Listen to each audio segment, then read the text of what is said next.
All right, there we are going live on YouTube, and I will turn the mic over to you, Dove, Lori, Sharon. This mic is all yours. Okay, thanks, Lynn. And I appreciate your technical abilities. I could not do what you're doing without, maybe I can do it eventually, but swearing, and that's why I let go a lot of marketing and stuff with my book way, way, way back when, because I couldn't stand doing that stuff. I don't like being on computers. And so I appreciate you. I appreciate you that you do all of this for everyone. And I've said good morning to everyone but Sally. So good morning, Sally. Today we're on lesson 282. I will not be afraid of love today, but I'm going to look at 281 and 284 because those are some of my favorites. 281 is I can be hurt by nothing but my thoughts. And 284 is I can elect to change all thoughts that hurt. And that is so empowering because when I first read these, I didn't believe that way back then. It was like, no, there's all kinds of things in the world that hurt me. You know, people dying or loved ones dying or getting sick or not having enough money or not having a good relationship. Someone saying something to you that can hurt your feelings or anyway, all kinds of things in the world can hurt me. What do you mean I can be hurt by nothing but my thoughts? So I don't think I believed that for a long time. But once you do know that you are spirit and you're not this body, and I am not a body, I am free, I am still as God created me, you do recognize, oh, it's all my thoughts about everything. And so in the past, when Eckhart Tolle would say something like, there are no problems in the now, I didn't understand what he meant by the now. I didn't know that the now was the present moment of God's love, of total, including everything, everything and nothing, all emptiness, all form. I didn't understand that that's what the now moment was. I thought the now moment was what I was seeming to go through, including all my thoughts from the past, all my fears of the future. So I would say, well, wait a minute, I do have problems in the now. What are you talking about when you say there are no problems in the now? Or I can be hurt by nothing but my thoughts. I'm hurting right now. I have a migraine headache right now. Don't tell me I can be hurt by nothing but my thoughts. But as we go along and our mind is trained and the Holy Spirit takes over, and I can see, oh, I think I have this migraine. Let it go. Let go of whatever thoughts you have that are blocking and getting stuck in your head. And the migraine goes away, or the migraine never starts, or I can see a fear thought come up and then an immediate constriction in my head because I don't like that thought. And then it's like, oh, look at that. Know that it's not real. Look at how I'm projecting my fears onto the body. Hmm. Oh, it disappears. Oh, the migraine goes away. And so it's things like that when we have these experiences of, oh, I can be hurt by nothing but my thoughts. It's my thoughts about this relationship that are hurting me, not the relationship itself. It's my thoughts about the world that are hurting me, not the world itself. But going to lesson 284, I can elect to change all thoughts that hurt. Boy, oh boy, I have said this 1,000 times if I've said it once, going over and over and over. This first couple lines, these first couple lines in the workbook lesson 284. Loss is not loss when properly perceived. Pain is impossible. There is no grief with any cause at all, and suffering of any kind is nothing but a dream. Boy, have I said that over and over and over again to do the mind training, to get to the place where I can step back and say, this is not real. This is a dream. I'm dreaming this. I'm making up this catastrophe myself, and I don't have to do this to myself anymore. And it's taken a long time. It didn't happen right away. But when I would split up from relationships, I would say this. When somebody would die, I would say this. When I would see somebody ill or be ill myself, I would say this. Loss is not loss when properly perceived. Pain is impossible. There is no grief with any cause at all, and suffering of any kind is nothing but a dream. Now, when we're making the world real and we think we're a real person in a real body, and there's all kinds of other real people and real bodies around us in the world, this sounds absolutely ridiculous. What do you mean? There's no loss. Pain is impossible. There's people in pain all the time. A lot of people are in pain, and especially older people, they're in pain all the time. What do you mean there's no grief with any cause at all? That person just died, and I love that person. I have a reason for grief. And suffering of any kind is nothing but a dream. Well, that's a nice thought, but it's just not true. It's not true here. What are you talking about? This world is nothing but suffering. And so then Ken Wapnick says to that, loss, pain, grief, and suffering are made up. As we saw in lesson 187, I bless the world because I bless myself. We can laugh at sickness, starvation, poverty, and death. We laugh not because we are making fun of ourselves or others who are in pain, but because of the silliness in believing that a part of God could wrench itself from Him and therefore suffer. Our gentle laughter reflects the atonement that says the separation never happened. And it is important to recognize our deep investment in pain and grief, for these prove that we are right and Jesus has lied to us. His response, however, is that deep down, we do not believe this, our pain and suffering. And he now describes the process of our coming to this truth. And the process is this. This is the truth, at first to be but said and then repeated many times, and next to be accepted as partly true with many reservations, then to be considered seriously more and more, and finally accepted as the truth. And I would say those lines too, over and over. It's like, okay, I'm repeating them. I'm repeating them. I'm repeating them. Oh, I kind of sort of believe them now, sort of believe them. And then believing them more, and then finally accepting them as the truth. And I'm not going to say that I always accept them as the truth even now, but for the most part, yes.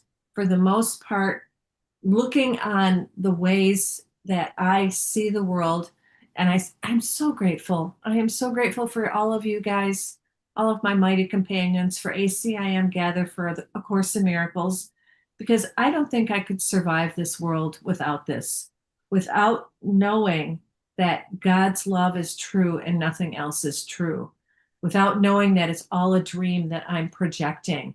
And it's so clear. You can see the patterns in your life that you repeat over and over and over until you stop repeating them. And you don't have to do that to yourself anymore. And we all have our own particular issues that we can see, oh, I did it again. I did it again and again. And Mickey and Sally have those hearts up there because they recognize it. We get it. Yep, that we're all doing this to ourselves. So thank you, God. Thank you, Jesus, for waking us up from this dream. Because when we really get that it's a dream, that we're dreaming, that's our only freedom. We're even dreaming these dream characters that we think we're this particular dream character in the dream. And thank you, God, that we are not. So I'm going to turn this over now to Sharon.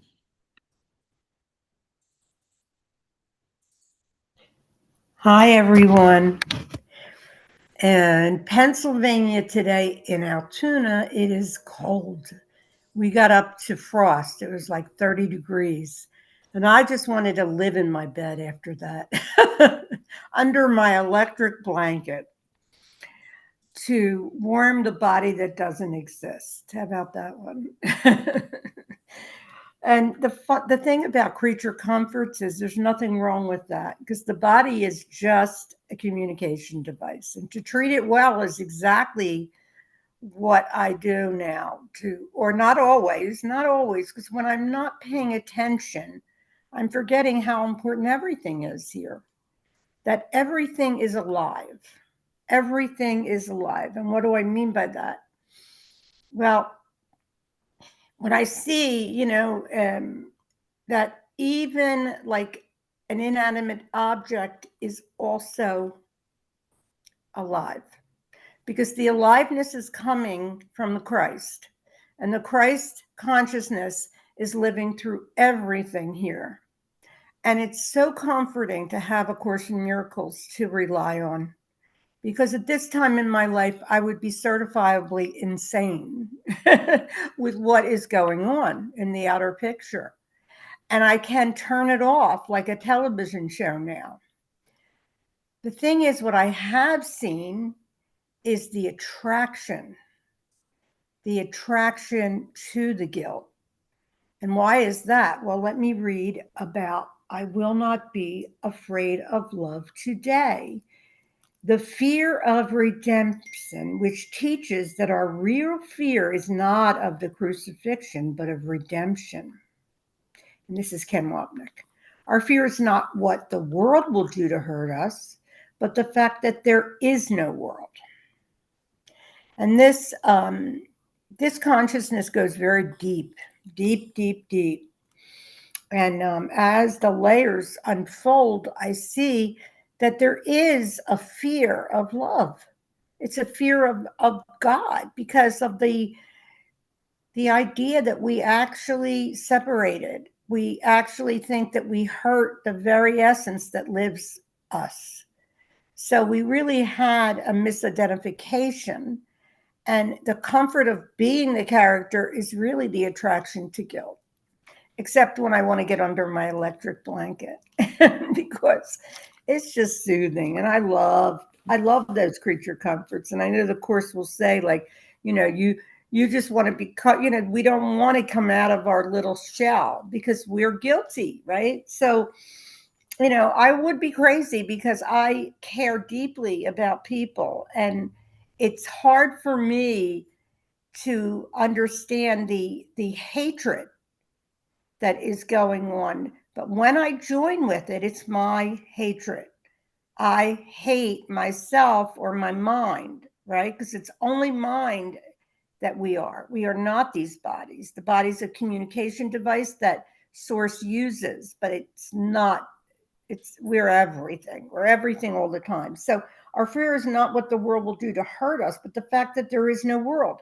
And I would think, well, that feels good. Yeah, on the top layer. But as you go down, there's a tremendous fear from the ego. It's not my fear. It belongs to the ego.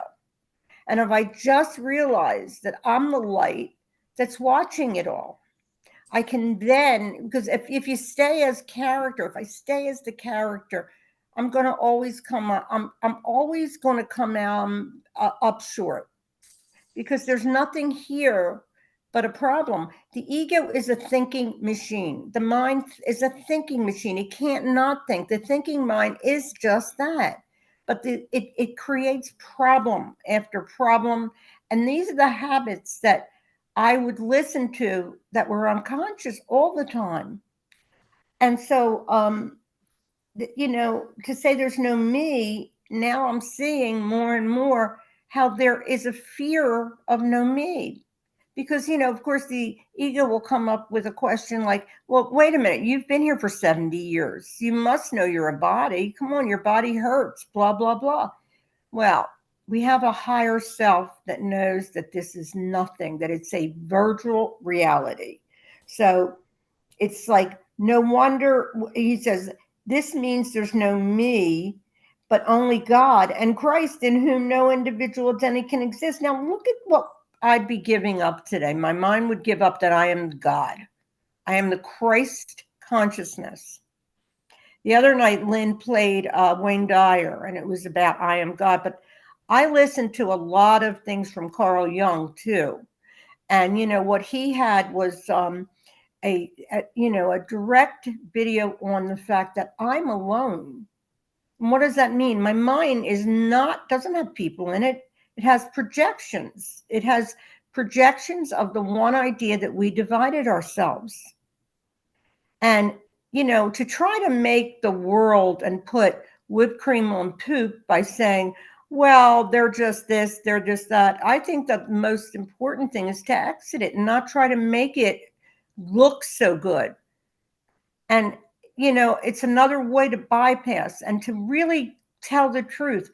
Yes, if I was completely awake right now, I would know I'm not afraid of love. But there are unconscious stuff in the consciousness of all of us, right?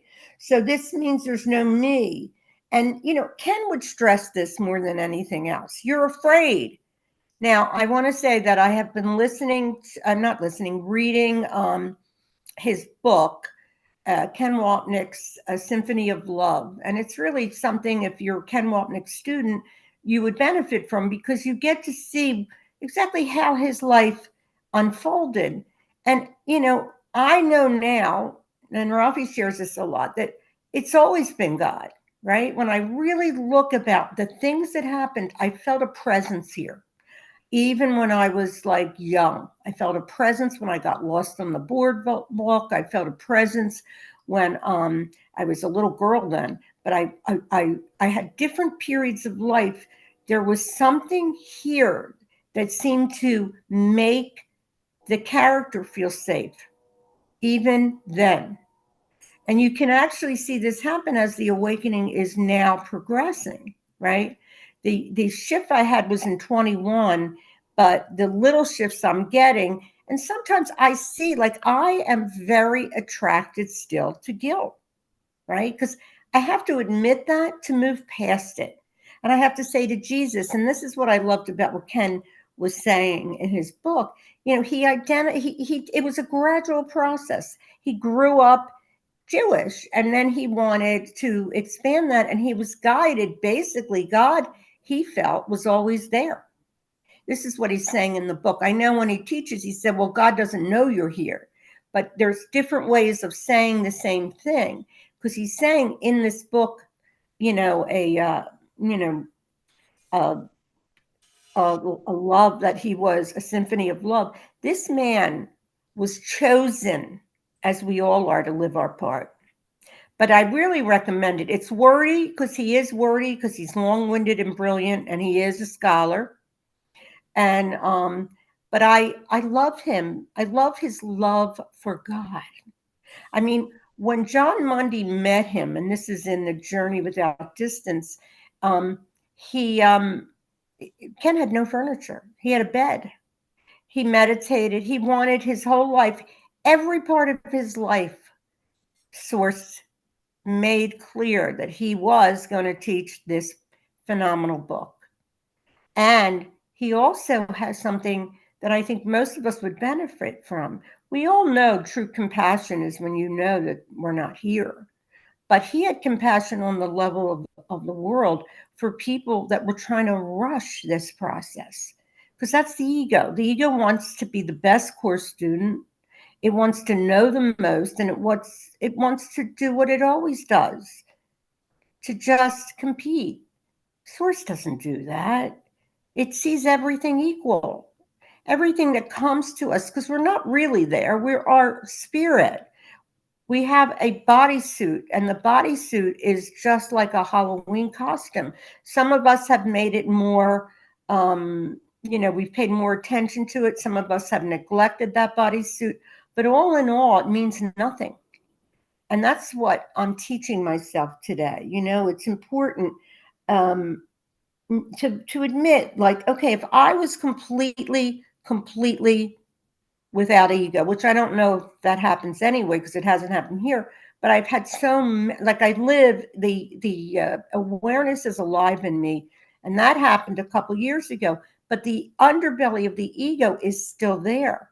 So I can never be so bold as to say that I still don't have, I'm a work in progress, because that's what we all are. I don't care who you are. If you're on here, you're a work in progress, because when I would feel that you are completely done, which I don't know if that happens, you want to be in the light all the time, right? You just want to stay in the light, because this is a dark movie. It's a hateful, if ever before we could see how hateful the ego is, we have it illustrated in our out picture in politics.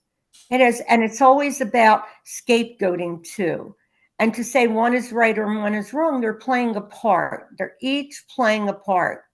And I think that our president does represent how fearful he is of hate, of hating himself. You can't act the way anyone acts towards anyone else if you don't completely hate yourself.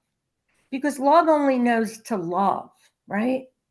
And I think that when my ego comes in and says, but I don't understand, people love him. That has nothing to do with it. That's me having a race with myself because there's no one even out there. If I feel like I've ever been abandoned, I have to ask myself, where have I abandoned myself? If I feel I was ever rejected, where have I rejected myself? Where it's never about a parent, about a friend, it's always about me. And the more that I teach myself this, the more I can have compassion for everyone in this world. But the compassion has to start with the idea that I really, really believed I was this character, that this was my life and I could be killed at any time. And you can't even die. And, what we were sharing on Tuesday was how there's signs everywhere on the TV. Source is always working through us if I pay attention.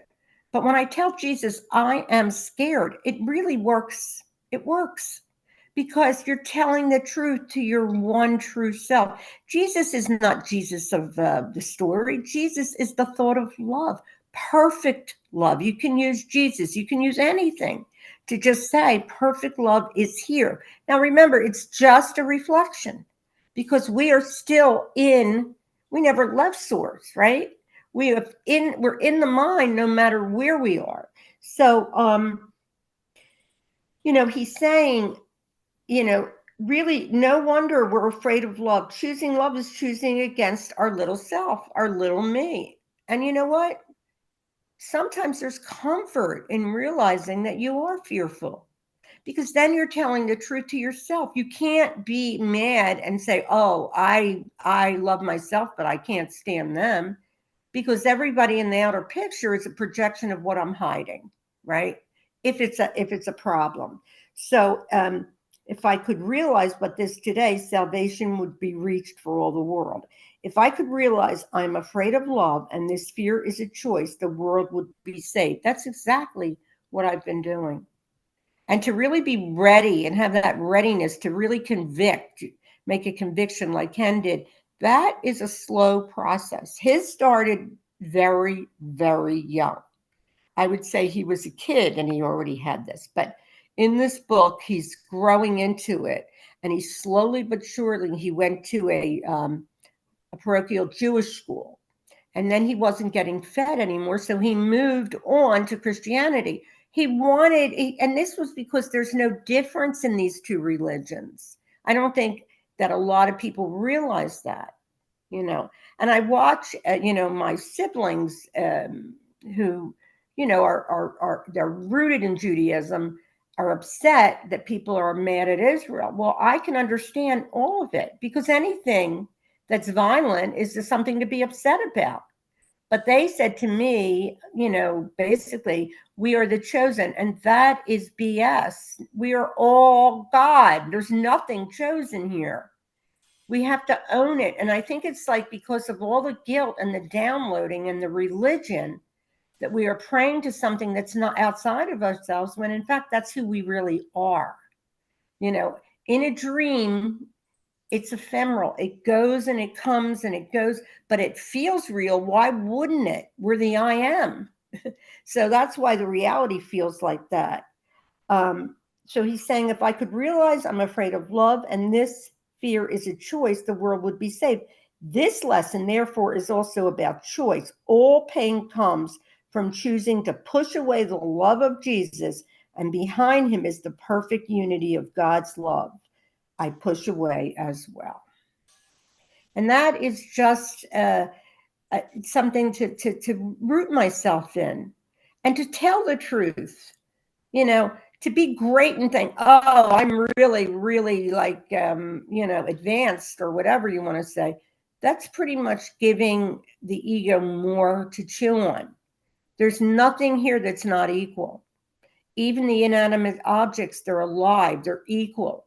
The aliveness is coming from source, and it's a Virgil reality. So there's no 70 years that the character has lived. But the best thing I can say as I turn it over to Dove is the one mantra that works the best for this mind is I don't know. Because that's just telling the real truth. And that's why the ego gets afraid. The ego is a knowing mind. It's, when you get into the course, you are in recovery of believing you know anything, right? So anyway, over to you, Doug. Thank you. Okay, that was really good. Thank you so much for that. I'm going to start off by saying out here in the woods, it's also cold, but it's not as cold as it is where you are. It's not in the 30s, but it's in the 50s, which is 20 degrees less than yesterday. So I'm wearing my bathrobe to keep warm, believe it or not. Anyway, I was looking for what I usually do. I said I was going to talk on today's lesson 282, and I looked in the original. It was called Open Minds, where we used to post all the lessons, but it's now called ACIM Family. And if you're on Facebook, please join us if you're not already a member. And Ken Wapnick did not do a commentary on today's lesson, so I got detoured, and I think I'm going to talk about the detour. First of all, I did find something from Ken Wapnick on today from lesson 304, which I don't understand how it was published on today, October 9th, but that's okay. Came in perfect. Ken comments on the lesson, let not my world obscure the sight of Christ. What does that mean? Since Dove never even knew what Christ was, So he comments, we are the ones who intrude our world on Christ's vision. So Christ's vision is that peace and love you were talking about, dear Sharon. That love, that's who we truly are. That's our true identity. And the part of us that likes being Dove, our so-called special identity, different, better than most, maybe not as good as some, that one who's a little odd, is going to do everything possible to defend against the truth. And the word truth and Christ and love are all the same, I mean, I don't want to lose my identity to what? I like me. So that's why when somebody says something to you that you don't like, they become the enemy. I mean, they're trying to take away who I am. So I'm going to drift into a once a month, second Saturday of every month, I do a class teaching at Maureen's. Some of you know it as Maureen's place is called Speakeasy. And I'm on this Saturday. That's in 2 days from 10:30 to 11:30. And I think this will be the third time that we've done the class. I think, yeah. Could have been the second, I don't know. But and what it is it's called exactly what my card says, and you all know what my card says. Be grateful for your triggers, because they reveal your mistaken beliefs. Now, the word belief is a funny word. Not only does it have the word LIE in the center,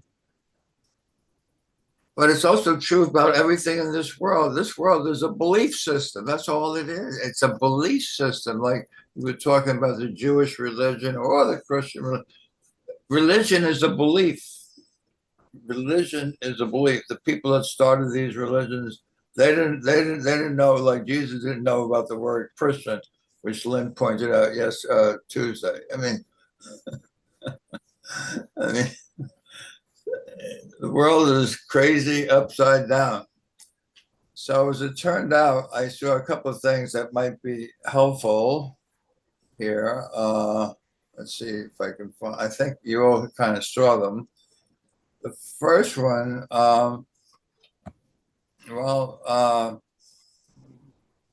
maybe I have to put it up again. This one says, there will always be people in your life who treat you wrong. Be sure to thank them, bud, for making you strong. Wow. That's exactly what happens when you are grateful for your triggers. Yeah. There'll always be people in your life who treat you wrong. Be sure to thank them for making you strong. Now, how do they make you strong? Now, obviously, if you're the ego, it ain't going to make you strong. It's going to weaken you. You're going to get angry and we all know people who held on to something for 20 years. They wouldn't talk to this person. So for 20 years, they were seething. My God, talking about how to weaken yourself easily. Just hold on to bricks and mortar. That's all. Just keep on holding on to cement. It'll definitely weigh you down. And then the other thing came across, all on the same day. So I just, naturally have to talk about it. And this is one of my favorites over here. It comes from Teal Swan. Some of you know Teal Swan, famous speaker on the circuit. And Teal says, the people who trigger us to feel negative emotions are messengers. They're messengers for the unhealed parts of our being. Wow. So that's really a major statement. I mean, Teal not only takes my be grateful for your triggers, but she says, listen, these people were sent to you for your unhealed parts of our being. Now, I was just listening to Ken Wapnick this morning, as usual, and it was just yesterday at I do this morning teaching at 7:45 at Maureen's, and the word purpose came up, but I said only purpose unites us. Only purpose unites us, and that's in my mantra lesson, lesson 25. Purpose is meaning, and as Ken would say, it's the only thing in this world that has any meaning. Is what is your purpose? And we all share the same purpose. So someone asked me, this was yesterday. Someone asked me, well, what is our purpose? So, Dove did his, a spirit. So out came, our purpose is truth, of course, truth. This morning, I just happened to hear Ken said, oh, purpose is everything. And what is our purpose? Healing our mind. So you might say healing our mind and truth are not the same thing, but they are the same thing. They really are. Healing our mind and truth are the same thing.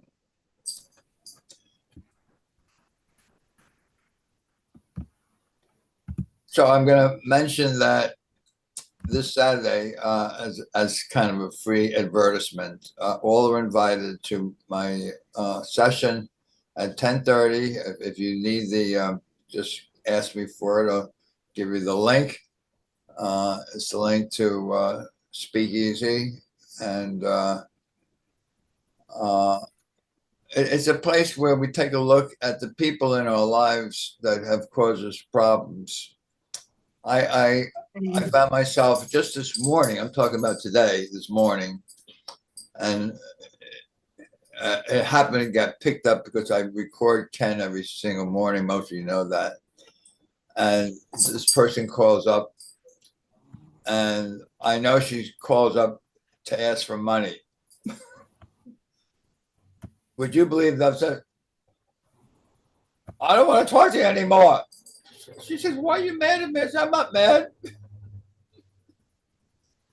I heard my voice go up a full octave and a half. I'm not mad. Why are you mad? I'm not mad. Yeah, the mind does need healing. It had nothing to do with her. It had nothing to do with not giving her money. It had to do with that's the only reason people call me. They don't call me. They don't call me and say, how are you? Oh, I shouldn't say that. I said, oh, I hope you're. They all say the same thing. I hope you had a good night's rest. Gimme. Anyway, that's my story, and I'm sticking to it. Love you. Thanks, Dove. I'm glad you said that to her. That's good. Taking care of Dove instead of everybody else. But when you take care of yourself, you are taking care of everybody else. So I appreciated what you said on several points, that this world is a belief system. And when we look at it that way, that we do have one choice between two alternatives, two belief systems, the ego's belief system and the Holy Spirit's belief system. Which one do you want? And that's the range of our choice while we perceive ourselves here in these in a physical world, in a physical body. And that makes it simple.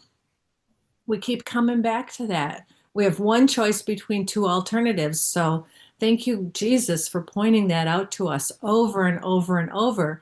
Because when we get to this place where we have tried everything in the world and nothing works, there's a line in chapter 31 that says, men have died on seeing this.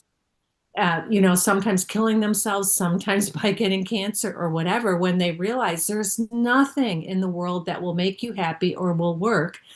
And we can even know that intellectually and keep trying this and trying that and trying that. And that's what I've found in myself is that even though intellectually I have known there's nothing in this world and you can't get enlightenment, I was still doing it. And I noticed it about a week ago. It's like, oh my gosh, I still think I'm this person trying to wake up or focus, even not trying. Well, I'm not trying because that's ego, but I was still focused on waking up. So it was a subtle goal that was getting in there from the ego and making it a project instead of right here, right now, being the Christ. And it's like, oh, caught that one. And then a couple of weeks ago, I had a lump under my arm and I thought, oh, do I have cancer? And the only thing that bothered me was, if I left my daughter without help because I'm her friend. And a while after that, it was like, oh, I'm attached to that. I'm attached to helping my daughter. That's one of my purposes here. And let go of that one, let go of that too. And I was very pleased to see that even though I knew I'd feel sad about leaving the grandkids, I had already let go of that one. It's like, nope, I'm not holding on to that. I'm not holding on to my grandkids, just not going to. So I was grateful for that. But anyway, the little lump under my arm turned out to be a pimple. It was nothing. But that goes into what you were saying, Dove, about purpose is meaning. That I knew that my purpose was to be awake, but it was, again, the ego got in there subtly. It's like to become awake instead of to be awake. And even though I would say that, to be awake in this now moment, to know myself as the Christ, I was still placing it in the future and probably still am. But just being aware of that and saying, oh, there it is again. The ego's getting in there and co opting what we are, and even what spirit guides us to do. The ego will get in there. Then the other thing you mentioned, Dove, about holding a grudge for 20 years, or whatever. My mom did that, and she just held grudges forever.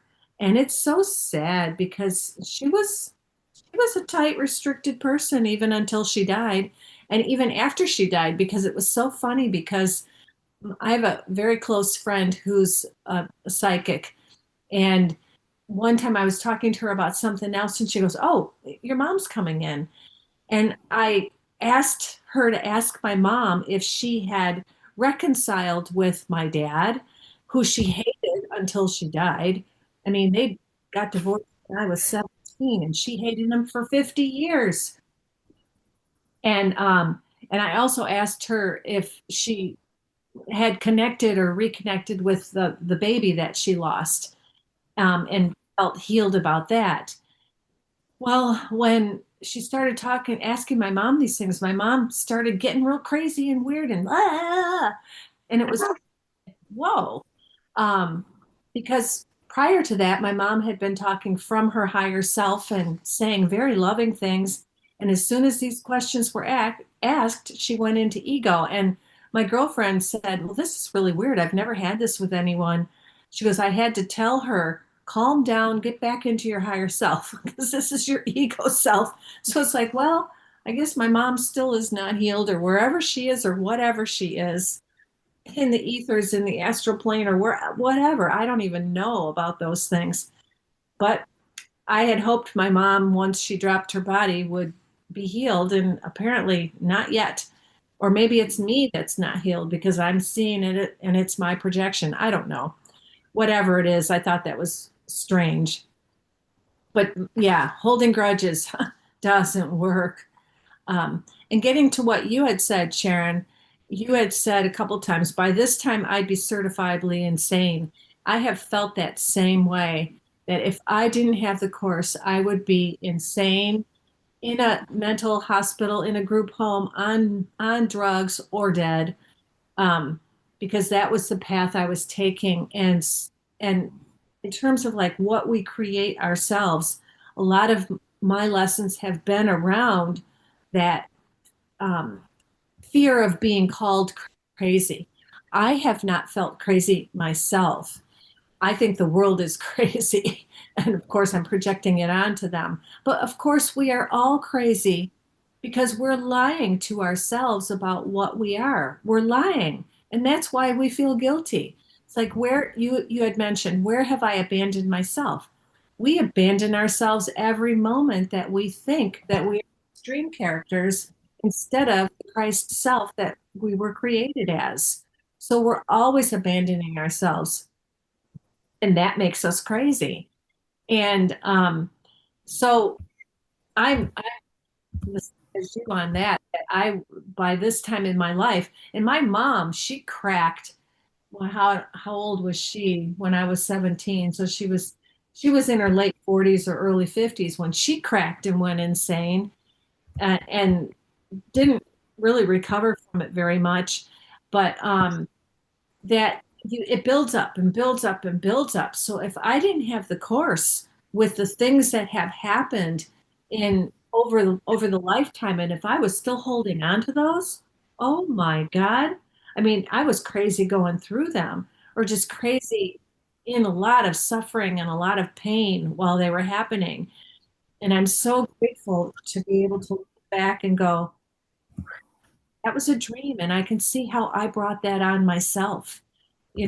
When the course says you feel guilty, I didn't connect to that. I had to go through not one court situation, but two court situations where they told me I was guilty, in order to look at, oh, I guess I do feel guilty. And I've projected it out onto these situations, because now I can look back and go, wow, I can see how I made that completely up. I didn't even have to go through that. And just different things in our lives where we can look back and say, wow, I did it to myself. But that's the point where if you can laugh. I was working with a client yesterday, and she was looking at all of her relationships with men. And then she started laughing and said, oh my gosh, I did it to that one and that one and that one. And I did it. They didn't do, I did it. And she started laughing. It's like, yep, you've busted the ego when you start laughing. Um, the other thing that you mentioned, Sharon, about your sister saying, we are the chosen.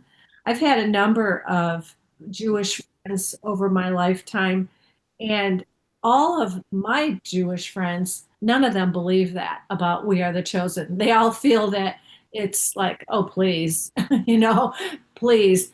And in a way, that's kind of like Donald Trump. I'm the chosen. I'm the greatest. I'm the best. So people that get mad at Judaism, and I've heard people say that, like, who do they think they are, you know, being the chosen, you know? I mean, and of course, we know that that's probably a reaction against feeling victimized and scapegoated and unworthy to go and say, no, no, we're the chosen, we're the chosen. And it's so funny. Um, who was it? Who's the one of the late night Stephen, not Stephen Colbert, but oh, John Stewart. Yeah, John Stewart. I think he's Jewish too. Anyway, he wrote a book on the history of people or the history of humanity, and or anyway, I don't know if it was just Judaism, but there was a Judaism part in the beginning. And he said, yes, he goes, and the Jewish people were persecuted and reviled.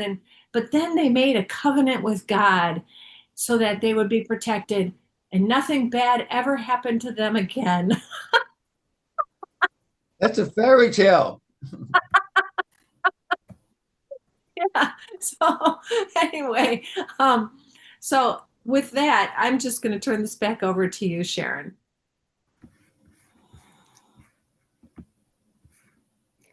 Okay, yeah. As far as chosen, that is drilled into you, depending on how you grew up, really.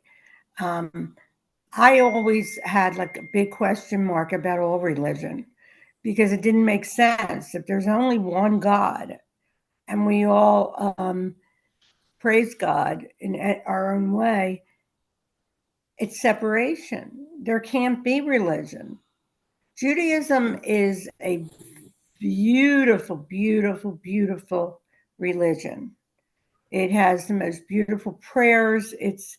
But I think Dub was, I don't think, I know Dub was more religious than me. You know the song Beauty School Sweetheart, you know, I forget the movie, but my mother used to sing Hebrew School Dropouts, me and my sister, my older sister and I. And I copied her because I kind of liked Sunday school. In fact, like I was very loving as a little girl. So I loved the idea that God was love. But, you know, as far as like the way my family acted, I kind of thought, Judaism, because it's like we are crazy, all of us. I am very crazy when I get set off, and I'm not going to lie and say I don't get triggered because I do sometimes. If I start reading about the hatred, you know, that's going on here, there's a trigger, and that's just a gift. But I have to get back and say, where have I been violent with people? Now, this is a hard one, I think, for most people, but to see people as a body, Eckhart Tolle will say it's violent, okay? It's a violent thing because the body could never be God. And, you know, a lot of times I have friends that believe that the ego is God too. And I can't argue that point because Ram Dass will come out and say, well, we are God in drag. However, as a course student, I know we are never bodies, we're mind. And if we didn't have that, we wouldn't have such you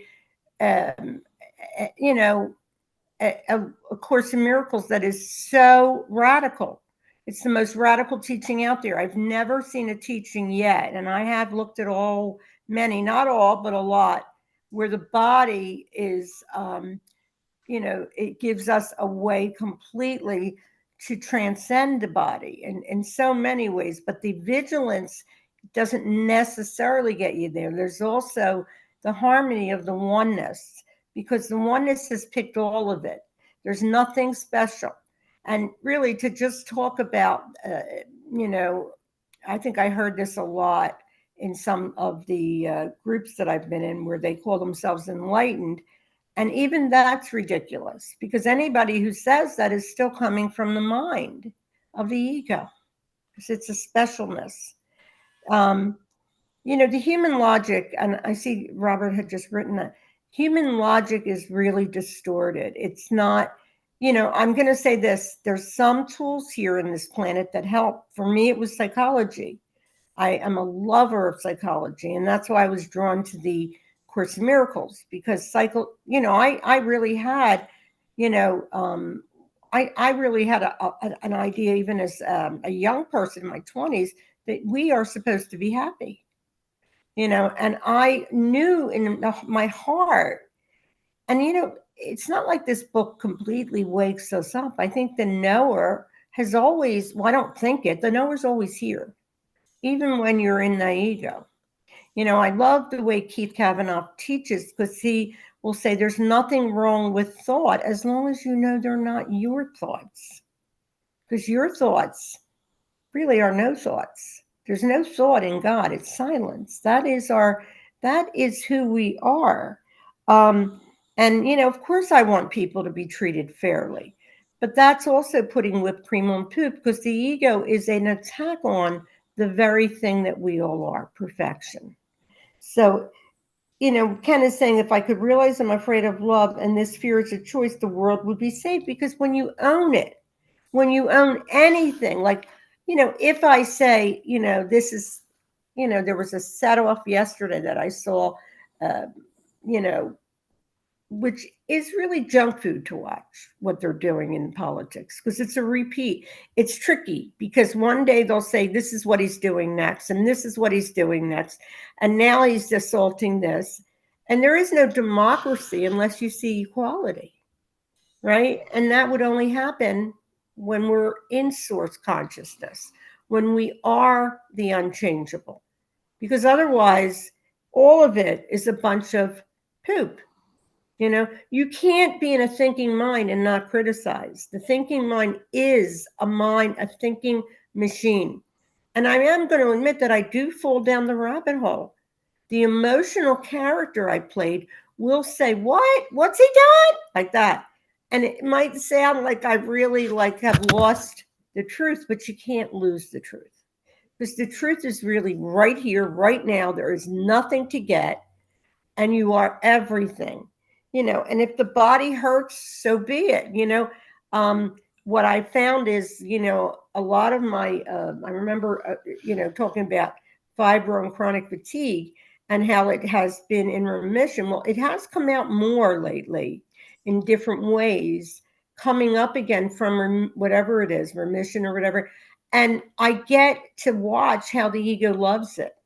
It loves when you have something to complain about, because, if you're God, you're not going to complain. So own what you are and just own anything out there. The truth is, in Ho'oponopono, Joe Vitale often says, even what's going on, and we know this as course students in the world, we put it there. So we are responsible. And it's not responsible where you're guilty. It's responsible where you don't want it anymore. That you want to get rid of all that poison that's in your blood from just belief. Belief is the problem about everything. If, you get Alzheimer's or dementia, it's heartbreaking for people because they're going to lose their family. But that's truly, in a lot of ways, if we didn't make a big thing out of it, they're out of their body. They're in everybody when they don't know who they are. And the thing that I did, hear years ago from Dove was, I don't know what anything is for. And really sit with that, contemplate, what could I really know? Did I know that we were all God? No, I came to Altoona to find God because everybody kept talking about God all the time. And I just thought, God must hate me because, look, I just lost everything I owned, everything I loved. And, when Lori, when you were talking, which I think is beautiful, you're sharing today, and Dove's too, but when you were talking, and I'm losing the thought because that does happen to me.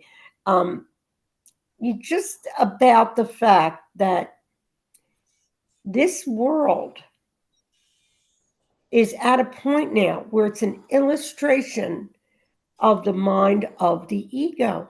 I don't remember exactly what you just said, Lori. I'd have to listen to it again, but it was so good. Because, when you really look at the fact that we are taking a drug, and that is the ego, to be another big thing when we already have been given from our Father everything. So it's really a decision not to be insane. And I hear so many people like making Jesus the story of Nazareth real in this. And the thing that I also find so beautiful about Ken is he'll say it's not the Jesus of the world. It's a thought of love, perfect love. Sharon is a perfect love. We're the same. Lori, Dove, everybody, Zuma, it's all perfect love. If we just look away and just see the unchangeable awareness. The other day, I was in Tuesday, they asked what mind was, because the heart is more of what we are. And it's all semantics, because in the course, the holy mind, because this is all mind, and I was explaining mind is awareness. And it's awareness that we are lying to, because why wouldn't we want to be everybody? That's where the safety is. It's the safety when we realize that every one of our stories has been made up by our own mind, and none of it really means anything. He says in text chapter 13, you have built your whole insane belief system because you think you would be helpless in God's presence, and you would save yourself from his love because you think it would crush you into nothingness. And I have to tell you, when in 2021, when I first had that real major shift, it was exciting. And then the stories wouldn't stop coming in from the ego. And I sometimes, because I really didn't understand what was going on with my mind, I got like scared, and my stories from all my fear thoughts were coming up. And it took a while, because the mind of the ego does not want to wake up. It doesn't want to lose the hold it has on the world. After all, it made it, And to be in ego consciousness is really to be dead. But to be in aliveness is being alive. In text chapter 2, it says the escape from fear is brought about by your acceptance of the atonement. What is our purpose? It's funny. This morning I got up to it was a story about someone who is neurodivergent like me, an ADHD. And it was just saying, basically, you have to have purpose. You have to love what you've done. And how can I just love my simple purpose to be here now? In form, I got a gift from Spirit that I would be an art teacher and love children. And that came really organic because of my younger sisters. I just loved taking care of them. My littlest sister they're all sweet. They're both sweet, but I just loved the fact that I could nurture her. Because when I nurture her, I'm nurturing myself and my other sister too.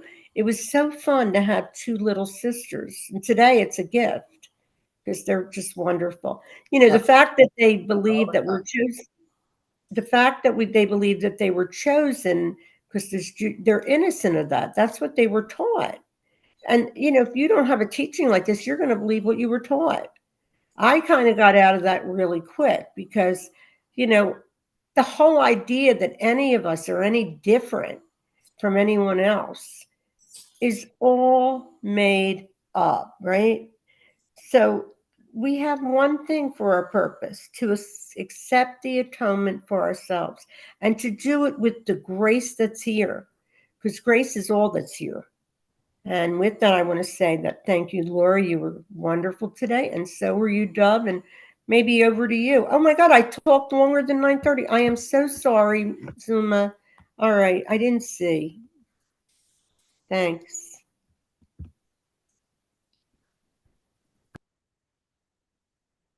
Thank you so much. And everything is great. Everything is good. You guys got a little bit late also, so I'm sure Zoma doesn't mind. You took a few minutes of her time. Yeah,